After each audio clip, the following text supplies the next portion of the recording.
গল্পের নাম পাখিটা যে গান ভুলে গেল। এক গায়ে একটা ছোট্ট রঙিন পাখি ছিল। প্রতিদিন সকালবেলা সে গাছের ডালে বসে সুন্দর গান গাইত। গ্রামের সবাই তার গান শুনে খুব খুশি হতো। এমনকি গ্রামের মুরগিরাও গান শুনে ডিম পাড়ত। একদিন সেই পাখি হঠাৎ গান গাওয়া ভুলে গেল।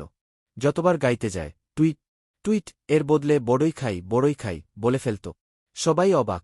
কেউ বলল, এই পাখি পাগল হয়ে গেছে। কেউ বলল, ও নিশ্চয় বড়ই বেশি খেয়েছে। পাখিটা নিজেও খুব চিন্তায় পড়ে গেল। সে ডাক্তার কাকের কাছে গেল। ডাক্তার কাক চশমা পরে বলল, তুমি কি বড়ই খেয়েছিলে? পাখি মাথা নাড়ল। হ্যাঁ, গতকাল 20টা বড়ই খেয়েছি। ওই যে সমস্যা, পেট বড়, গান গেলার জায়গা নেই। পাখি অবাক। তাহলে আমি এখন কি করব? ডাক্তার কাক বলল, 1 সপ্তাহ শুধু পানি খাও, তারপর গলা ঠিক হয়ে যাবে। পাখি কথা মেনে চলল। 1 সপ্তাহ পর আবার তার গলা ফিরে এলো। আবার টুইট টুইট শুরু। গ্রামের সবাই খুশি। তবে এখন সে গানের ফাঁকে ফাঁকে বলে, টুইট টুইট, কিন্তু বড়ই খুবই টেস্টি।